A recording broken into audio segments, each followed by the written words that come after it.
Hey, happy Friday. Super stoked to be here. We've got Dr. Tay on. I love this. Hey, happy Friday, Dr. Tay. So much. I love it. Anyways, I am going to sit back, relax, eat my steak, and listen to this wonderful woman. She's a child psychologist and autism parent mindset coach. I've been loving the emails that I get from her, specifically, what was it? The one that I was just like obsessed with. The obligation Obligation cycle. cycle. Yeah. Yes. I love that. So, anyways, needless to say, I'm finding a lot of value from her email list. And I certainly thought that you guys could hear from her and have some great takeaways. So I'm gonna go ahead and mute everybody and let her take the floor. I'm sure if you guys have questions, comments, concerns, feel free to drop them in the chat. And without further ado, Dr. Tay, take it away. Awesome. And remind me, how long do you guys usually go for so I can be About 30 minutes, but I mean, it sometimes runs over, so no big deal. Okay, awesome. Well, thank you so much for having me. I'm excited to be here. So like she said, like Brittany said, I am a child psychologist. So I have been in the autism field for over a decade at this point. So I have my PhD in clinical psychology, but I like to tell people how I got into this field actually, because I think it's a really important piece of my story, of my journey. So I have a brother who is 10 years younger than me. And so when he was 23 months of age, he was diagnosed with autism. And he's 23 now. So that was over 2 decades ago. So in some ways, things look very different than they did back then. In other ways, unfortunately, I still think we haven't like fully caught up. And one of the ways that I feel incredibly passionate about, and I feel like our field and like the medical community hasn't really caught up with, is understanding that autism doesn't just impact your child's life.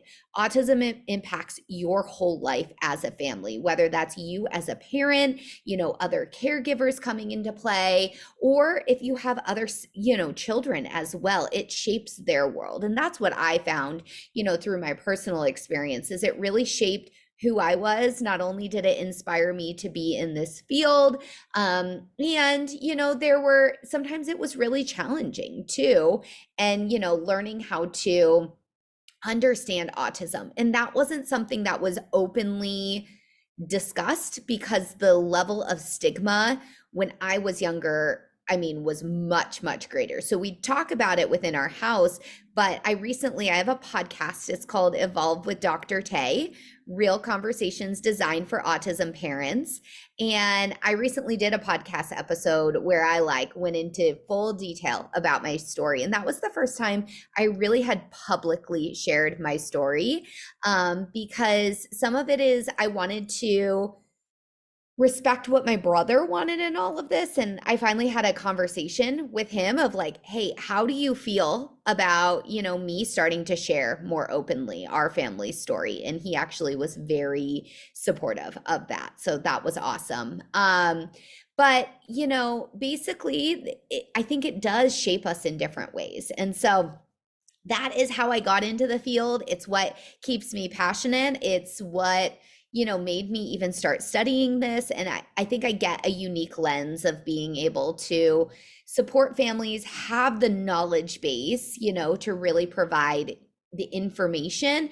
And also, I understand what you all are going through, what this journey is like, even if, you know, my family story might look different from your family story. When I popped on, Stephanie was talking, about her, is it son, daughter? I think I missed that. Son. Okay. I thought you said he, but I just wanted to check, about her son and, some things that are popping up and all of that. And so, but just know that I'm with you in all of this. So what I'd love to do, because it just makes it, I don't know, then I understand more, is hear a little bit from each of you about, briefly your family story, how old your autistic child is. I will give a quick heads up that I tend to use, now a lot of identity first language. So saying autistic child versus child with autism, but you do whatever and describe your story with whatever language feels right for you. That's, I think, the biggest piece is I'm gonna I've listened to the autistic community, but I also am really mindful that people describe their journey in different ways. So I need to Who take a would like tip from you. Because I'm like, none of that shit around here. If it's a puzzle piece, if it's an affinity, I don't care. It's your story, is what makes you comfortable. We are so non-judgmental, and so Yeah, this is we're besties around here, girl. So don't you even worry about any I type love of. it. We I love it. we're so past that. But I'm gonna let you guys share. I don't think I should share. I'm gonna just stay over here and be quiet. But you guys take it away. Who's up for it?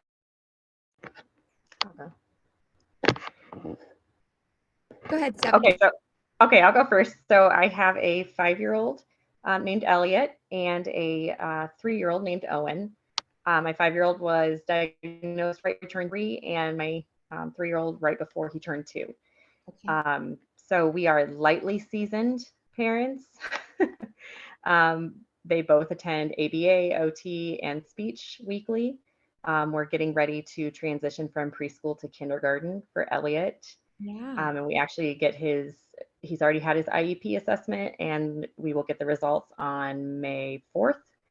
So we've got decisions to make, and we kind of teeter back and forth right now about what our best options are for his needs. Yeah. What are you kind of teetering, if you don't mind sharing? Like, what are some of the decision points you're going through right now? So we would prefer a private Christian environment. They have really small class sizes. It's right down the road from us. I could volunteer. All of our established therapists could go into the school, which our public schools will not allow. So that would be amazing. But will they have enough support? They have one special education teacher for the entire school, K through 8th. Okay. Yeah.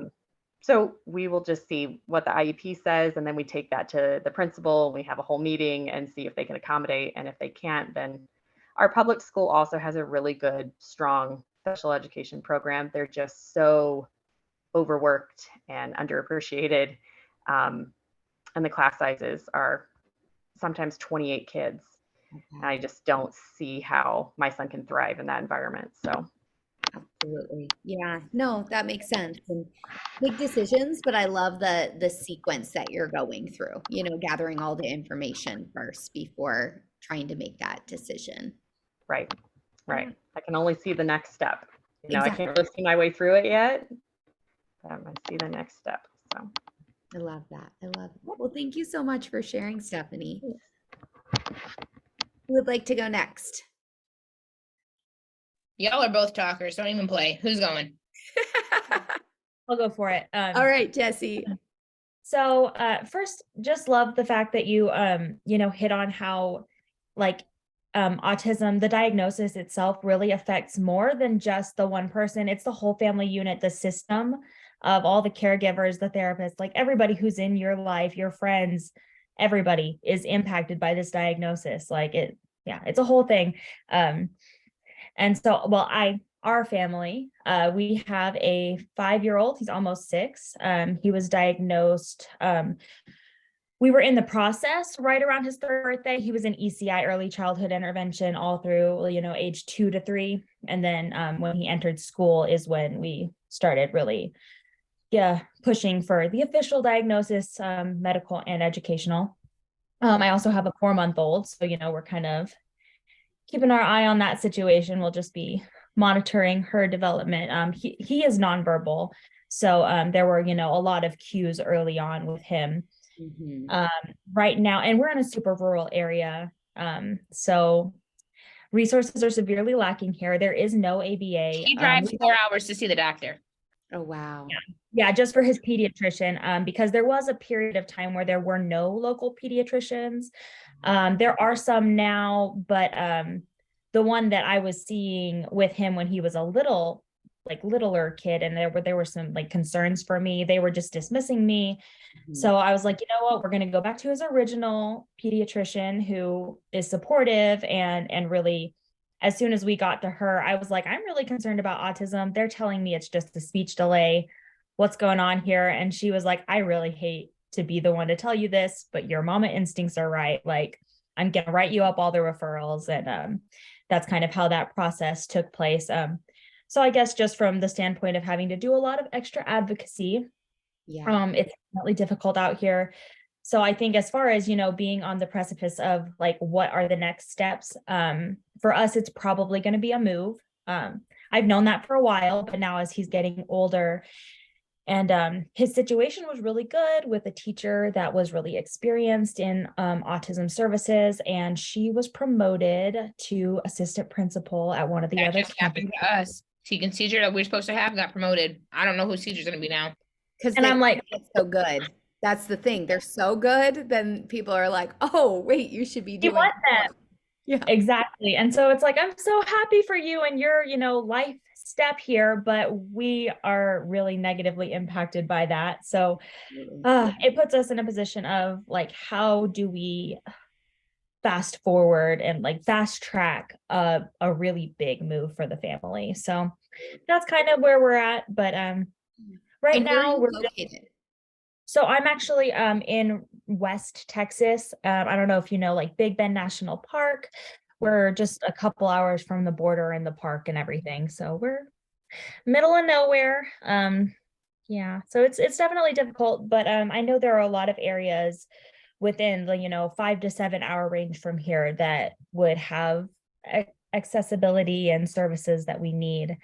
We just have to figure out how to get there and which place is going to be the right fit for Wesley. So Absolutely. Yeah. we're But on track. this example is echoing where it doesn't just affect Wesley, right? It's like you guys are literally thinking about moving for access to services, and you do what's necessary. And that's the thing that I like to focus on is like more than one thing can be true. Like you absolutely want to do the best for your child, making these decisions. And it's incredibly hard. This is a huge, huge decision, a lot of stress with the move, and also then it's not even a move. It's also trying to decide where to go, and doing all that research. And Because there are charter schools in some places, there are private schools in some places. Like some places, it's a public school that has access to, more outpatient clinics, and we could do in-home services. There's a lot of moving pieces. And actually, so I finished my bachelor's in interpersonal comm just like last year. And one of my focuses has been communication of autistic, families with autistic members after diagnosis, and how they, disclose like the information about the diagnosis and how they go about like getting services, advocating for their kids, with people that know them, with strangers, coworkers, classmates, family members, etc. And it's just so many moving pieces and affects all of your relationships. So it's really interesting, but really difficult to navigate when you're in it. Yeah. I just want to say one thing, what you made me think of. To be completely honest, the reason why I think I'm just so like okay with Tegan going to public school and being in gen ed is because of how overwhelmed I feel with all the different options out there. It makes me not even want, I just want to stick with what I know. I don't like change as it is. I mean, as you guys know, I'm getting evaluated myself right now, and it scares the shit out of me to think about him going to a different school than the one he's already been to. So, and something I never really thought about until you guys were talking about it like this. Yeah. Yeah. And the public schools can be great because they have a lot of times lots of funding, lots of access to services. And, there is this balance of, yes, the services are there, but how are they actually executed? And unfortunately, too, and I know, Brittany, you just got done going through, the IEP and attended the meeting. I saw that on your social media. But like sometimes it takes a lot of advocacy in IEP meetings, too, to be like, no, I need you to listen to me. Because the thing is that our system, this is one of the hard things. Jesse, you were saying this too, being dismissed by the pediatrician. Like, it doesn't make sense to me. You guys are the experts of your children, right? I always say I might be an expert in autism. I might be an expert in child development, but I am not the expert in your child. of your child. You are.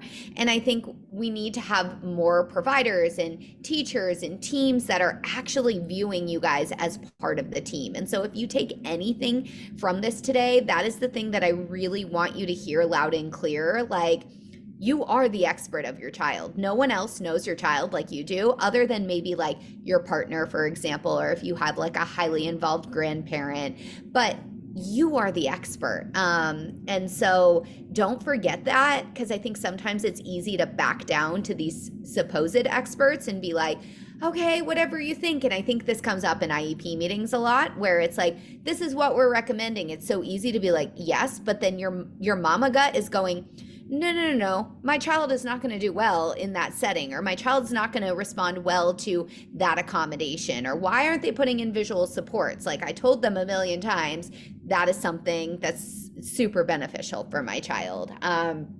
So I refused to sign it. I brought it home. Yeah. Good. Tiff, Yeah. I was channeling you, girl. They was arguing with me about the half day. Needless to say, the principal wound up going at the end. You know what? I can't argue with a mom trying to advocate for a child. If you think that's what is going to be best for him, we'll allow it. And they let it go through. But I still told them I wasn't signing it until they redid it and put my shit in there that I wanted. You shouldn't. Perfect. Yes. Awesome. Tiffany, it sounds like you're quite knowledgeable about all of this. So let's hear your story. She has well, my son Ryan is 11. And at about a year and a half, I started seeing some things that were different, because we have a son that's 5 years older than him. And I know you're not supposed to compare them, but you see milestones not being met, and you start to see concerns and the speech not being there. And when you go to a pediatrician, they tell you that, you're just looking for things and to stop pushing. And it's worse when your mother-in-law is one of the people in the doctor's office. So I finally pushed for his daycare to help me do some testing behind the scenes. Good. And they saw the same things that I was seeing. He wasn't answering to his name, no eye contact, very little speech, all those kinds of things. A lot of parallel play, refusing to play with other kids, the patterns, all that other kind of stuff. So we got him diagnosed at about 2. We did 5.5 years of ABA in home.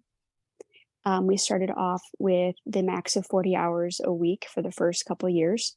And then once school started, we did full day of school. And then we did either 2 or 3 hours after school every day. Wow. I sat through every single therapy session I sat in. And I wanted to know how to do absolutely everything that they were doing after they left. Yeah. And it made me obsessed. But the biggest thing has been making sure that when you talk to the school or anything like that, they'll agree just to get you to shut up sometimes. And it's like, yeah, that's a great idea. That's a great idea. Well, okay, write it down. So every time that I speak to the school over the phone, I request that now they send me an email summarizing our conversation we had over the phone. So that way that if there's anything missing, we have it in writing that, okay, well, you missed this. This is what we went over too. So I always also add in the special education, director to all of my emails, because I was a para for a little while with Brittany, and he was our boss, and he knows that I'm not playing around. He's still there? Absolutely. Oh, yes. And oh, yes. And he makes sure to pop in and check on Ryan every time he's in the building. Oh. And Ryan makes sure he tells me, Mr. Smith came and visited me today. Good. He should. And like for him, he has a swing that squeezes him. So I mentioned to them that was very important for him, and they ended up putting one in the elementary school, where he went and bought one for the middle school for him as well. So it's like little things that if you absolutely know what's going to help your child throughout the day, push for it. Yeah. Don't take no for an answer, because all you're doing is explain to them this way. Like, I'm trying to make your day easier by telling you what's going to make my child learn better. There's no reason why you should fight me on things that are going to make it easier for my child. And make it easier for them too. Yeah, it's easier for them. They're no longer dealing with millions of outbursts or behaviors, and teaching them how to spot behaviors before they happen. Like, you can see him clenching his fist, you can see him getting upset. Pull him away from the situation then. Don't let him get too far into it. Yeah. But yeah, backtracking.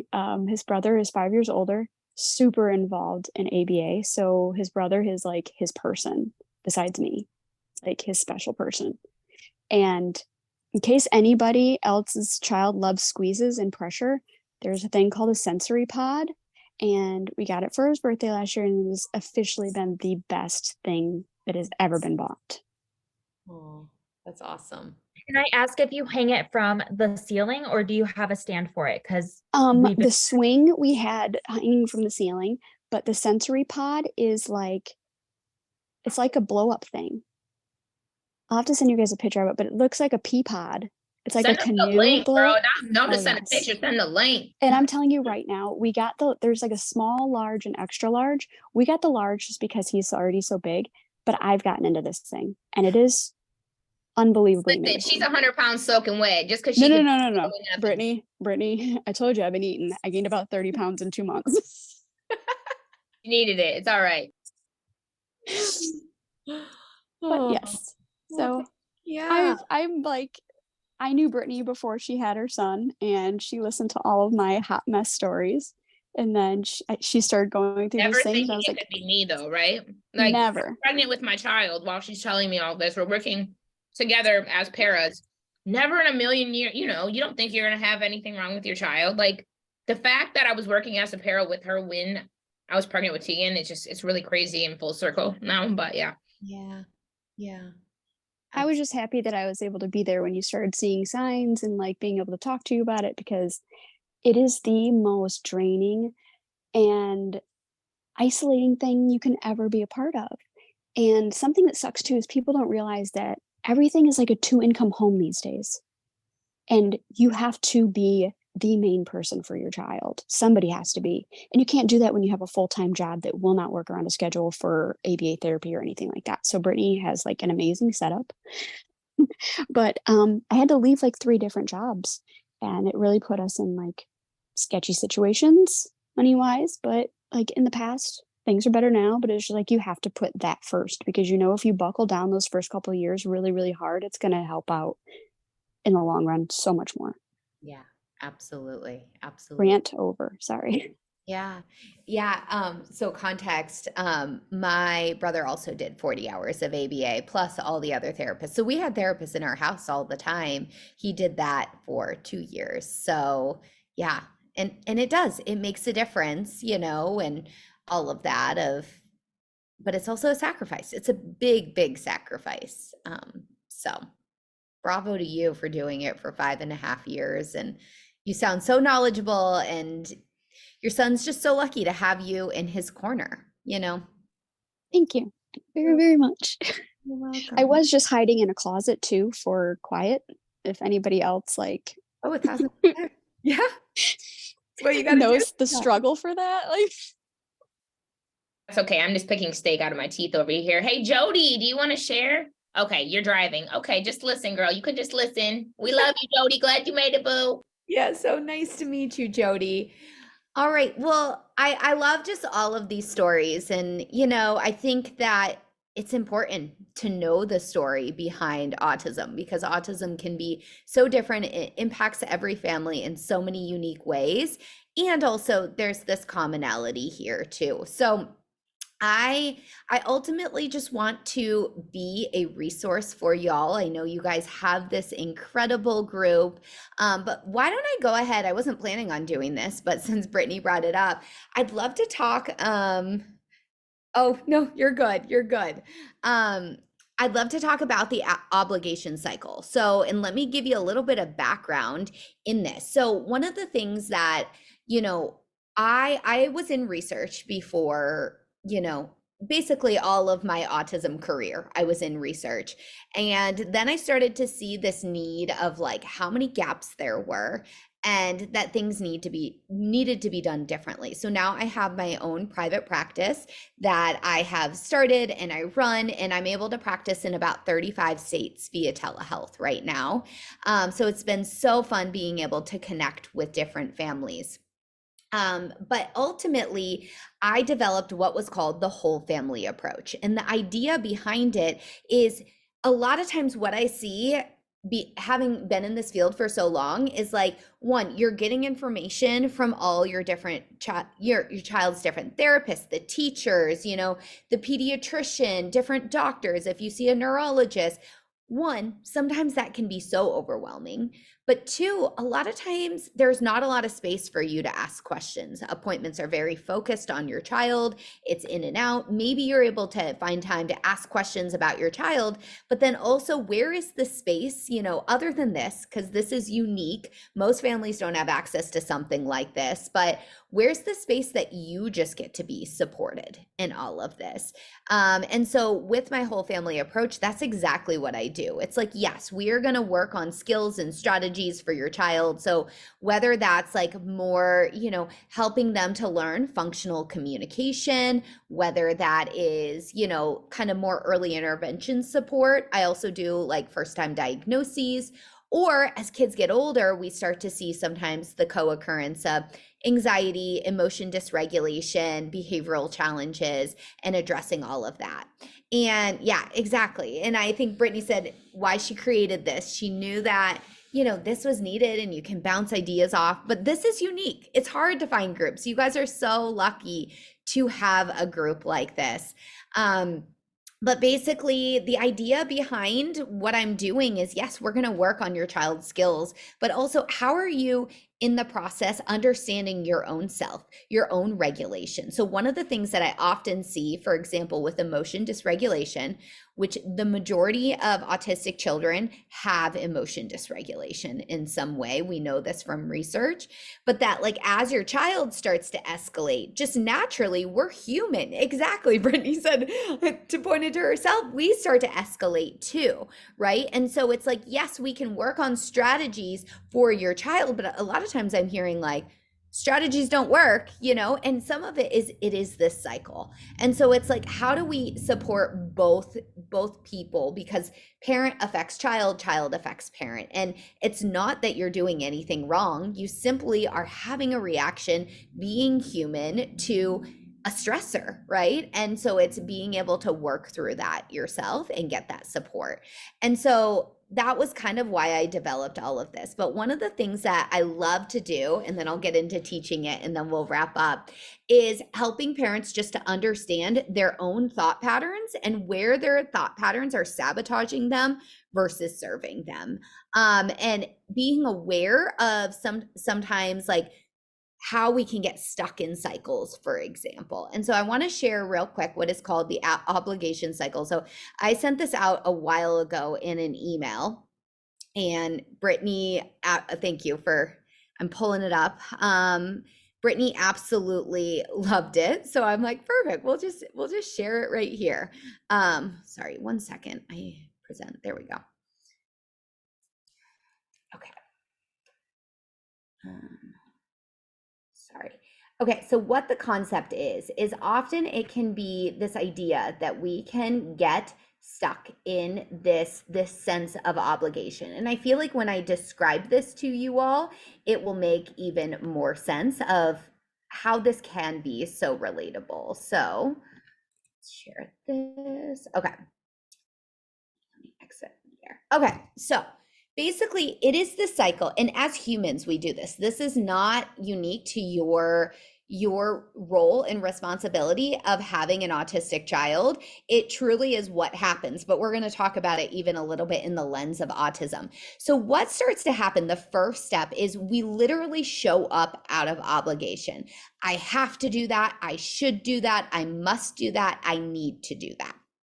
And it's really easy to show up, in this way, especially given our life and the world is so chaotic. It's like there's always a million things to do. But a lot of times we don't realize that we're actually showing up out of obligation. And so then what starts to happen is there's this overdrive to get it all done. So it could be something like, I have to take my kid to all these therapies. I have to fill out the paperwork for an IEP. You know, I should be reading to my kids at night. Oh, I need to clean the house, right? It's like all these things in your life that can be you know, part of what's going on. And the reality is, when we show up in this way, there's truth to it, right? These things ideally need to get done. But when we have this burden of thinking that they have to, that they must, that they need to, they should, then naturally our bodies and our behaviors go into overdrive. And so we're going to try to get it all done. You know, it's like you have your to-do list, you're going to knock it all out. And what happens is sometimes that can feel really invigorating. But what happens after that almost always is a period of burnout. And the reason burnout comes is because we're exceeding our capacity. So sometimes too, it's like, why do I have really productive days and then days that are not productive whatsoever? It's more likely than not on those super, super productive days, you're actually exceeding your capacity and your bandwidth. And so you need almost a recovery day. And so the goal is to try to find somewhere in between so you don't have these high days and these low days. And so then, like I said, you go into burnout, you naturally are going to take a break to recover. But then what happens is that shame and that guilt set in, of either the guilt being like, oh, I should have done that. Why didn't I do that today? Or even more deeply is the shame, which is, oh, I'm so dumb for not doing that. Oh, I'm such a bad mom. Where you Can I just say one thing, Jess? Yeah. This sounded like your voice memo yesterday. I didn't get my workout this morning. So stupid. Literally, that she's explaining you yesterday. That's all. Yeah. Yeah. And it can be small things, but that we, you know, end up beating ourselves up. But then when the shame sets in, that's really, really heavy, thinking that you are not worthy enough, you are not good enough. And so then what we do in response to that is it sends us right back through this loop. When we feel shame of, I'm a bad mother, or, you know, I did a horrible job advocating for my child today, or whatever it is, we hop right back into this have to, should, must, and need to. And the cycle repeats. And so a lot of times we are chronically stuck in this, that it happens over and over and over again. And so really what it is trying to do, I'll give you some tangible tips to get out of this. So one of them is understanding that you are in this. I know that sounds oversimplified, but a lot of times just bringing awareness to it helps us kind of root down and ground ourselves and being like, oh, I'm doing that again. So that's one thing. Another thing is actually taking inventory of, like, in a given week, right? Maybe you do an audit and you say, okay, in these really high days, I got this much done. In these really like days that I'm in recovery mode, I got this done. What is the average of that? Like, can you average it out over the week and show up and do a few things, you know, and make those your top priority? So a lot of times our brains can handle about 3 to 4 things max in a day, where it's on us to have the onus on it. And so some of this also, and I could go into a whole topic about this, but is also asking for help. And it's sometimes so hard to ask for help because, especially as moms, it's this feeling that you need to do it all. Or the other thing that happens a lot is you want the help, but you're expecting everyone to read your mind. Like, oh, why did my husband not do this? Like, he should have known, right? Versus just saying, hey, I really need help with the dishwasher today. Can you make sure that's unloaded? And then I will say, I always use this example. When he loads the dishwasher, it's not going back through and being like, no, the fork should go here and the cups should go here, right? Because that's making it less likely that he actually wants to help you. Because if we think about it in terms of children, right? Kids want positive attention. They get positive attention, they keep doing something. They get a sticker, they get a piece of candy, they want to keep doing it, right? But if you yell at them, they're going to be less likely to do it. And that's all of us as humans. So it's like, if we go in and criticize, oh, you didn't do this good enough, like, that shuts people down naturally. So with help too, it is learning to have a little bit of flexibility of being like, oh, that damn cup is not where it should be, but I'm going to say thank you so much for loading the dishwasher, and then maybe over time your partner keeps doing it and it's like, hey, would you mind next time moving the cup here? That is going to get you more consistent help. And that, it sounds so silly, but helps to get you out of this because now you're delegating some things and you're not feeling like you need to do everything, that you have to do everything. So I'll stop there, but any questions about this obligation cycle? I saw some of you guys smiling in it, so hopefully it related to some of your life. Feel free to unmute, guys. Absolutely, including the dishwasher. Like literally was a fight this afternoon. Like, why do you put the forks up or why do you put the knives down? My husband just has a question about everything, and I'm like, the house runs pretty smoothly when you're not here. I love the dishwasher example because literally I feel like people that get together in a relationship, they have different philosophies about how the dishwasher should work. It almost always happens. Or if it doesn't, it's an easy enough relatable topic that it's like, oh, I see that show up in other areas of my life. Yeah. So, yeah. Anything else? And for me, honestly, I think the part that resonated the most was the highs and the lows. Just having a super, super productive day, like I'm on it. And then the following, it might even be like several days thereafter that I'm like, okay, like I have no motivation, no energy, no bandwidth to do the things that I need to do. And it's not like you have 1 day's worth of work and then 3 days where you can rest. Like these things get dirty again and you have to start over the next day. So being able to like steady, like you said, like taking the average and making sure you prioritize correctly so that you can take on manageable loads daily. Yeah, that resonated a lot. Yeah. And we so often hyper focus on what we're not doing of I need to be doing more on those days versus if we started to shift it of I need to be doing less on the days I'm really productive, you're going to get the same sort of like gratitude over that and that rewarding feeling. You're still going to feel accomplished, but you're going to have that more consistently. And I think we end up holding ourselves to too high of an expectation in the process. Jess, I'll just add this because you're a coach.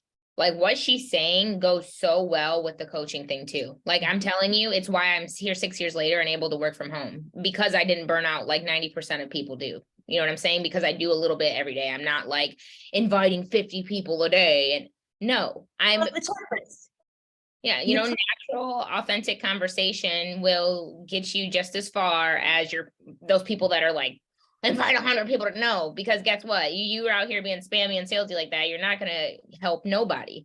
Right. Like, so, and this is just like such a great tool for literally everything in life. So yeah. And I'm also, I'm not on the coaching side, but I'm with another network marketing company. I sell Saint Makeup. If you guys have seen it, it's like viral, like makeup all in one, but same thing. I like teach my team this all the time. It's like, wait a minute. I don't want you just to go hard at your goals for 3 days and then I don't see you the rest of the month, right? It's like that doesn't build a sustainable business.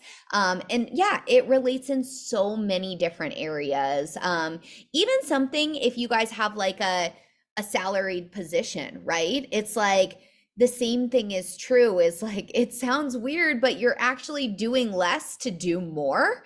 But it's sometimes hard because it's like, well, my boss expects this out of me. And it's like, I promise you, they're not looking on a day-to-day. They're going to look at like your average, your aggregate of everything. So I will provide one resource. I'll type it in the chat, is kind of related to this. And it's one of the measures on a measure that I have. It's called the Habits of Thinking questionnaire. And basically what it is it's going to help you to understand how your brain thinks. So it's habitfindercoach.com Dr. Tay, DRTAY. And it measures your brain in the way that it thinks in 36 different areas. But it's different than some of you guys might be familiar with, like the Enneagram, for example, or there's like Myers-Briggs. Those are measuring personality. This is actually getting at your underlying thought patterns. And here's the thing, you'll see this. These are changeable things. So like, for example, we only talked about one little part of a measure today of being stuck in obligation. But if you think about how this affects your life, you know, as a person, as a mother, as, you know, a partner, as a business owner, if you're one, as an employee, these could really be holding you back. Your thought patterns could in a lot of different areas. So sometimes just that awareness is, you know, the way to just be able to have more understanding of yourself. But the biggest thing that I like people to understand is like, understanding ourselves also helps us give ourselves more grace. And you guys are doing amazing things. And you know, your capacity fills up quicker because you do naturally have a higher needs child, a higher demands child. And just knowing, you know, that and acknowledging that can be really important. And we need to be also pairing that with grace for ourselves so that we're not constantly being like, I am not doing enough, because you guys are already doing so much. And what's also true is, in addition to being a parent of an autistic child, you absolutely still can go and chase after your own dreams and do what you want and find space for you, which is, I know exactly why Brittany started all of this too, is helping you to find space for yourself in all of this. So we really appreciate you, Dr. Tay. It's such a good call. Look at your last words gave me goosies. It takes a lot for that to happen. Oh, good. I'm so glad. Yeah. And feel free to check out the podcast. And then, feel free to take that assessment. And if you have questions about it, we can absolutely chat. Or if, you know, you guys are ever looking for, you know, services or want to explore kind of the services that the way that I do work with autistic children and their families, I'll put two things down. I'll put my Instagram down and my email. I'm actually gonna copy and paste your Facebook profile link into our chat thread too, so you guys will have that. And I already put the resources that she's dropped in our chat thread too, so you don't have to worry about it. I put them in the Facebook chat for you guys. You're on it then. Yeah. So Instagram, we need to get connected on Instagram though, because I tried to tag you and I couldn't find you. Okay, it's just _Tay. Got it. I think I do follow you on Instagram, but that's really weird. Why couldn't I tag you? I think we just talk more on Okay, I'm not following you. That's probably the issue. Now I'm following you, and I'll also drop that in the Own Your Spark chat on Facebook, you guys. Okay, perfect. Yeah, feel free, Facebook, Instagram. I mean, I'm pretty much on every social media platform. And then if you want to email me, I don't think that's in the link. It's just Taylor at drtaylorday.com. So I'll copy and paste that to you guys. Awesome. Thank you guys so much. It was great connecting with you and just being able to show up and serve you today. This is definitely the thing that I love most. So when Brittany was like, do you want to come? I was like, yes, let's do it. So let's go.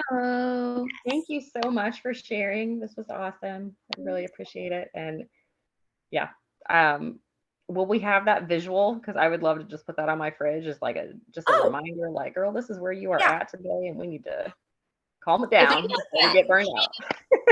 Give me a Facebook message with it and I'll forward it. I have it somewhere saved. I don't want to promise that I know where it is. I'll send it to you. It'd be easier. I'll forward it right through. Thank you so much, Dr. Tay. And you guys all have a great evening. I hope to see you guys in the BWS tomorrow so we can work out. See y'all later. Bye, y'all. Bye.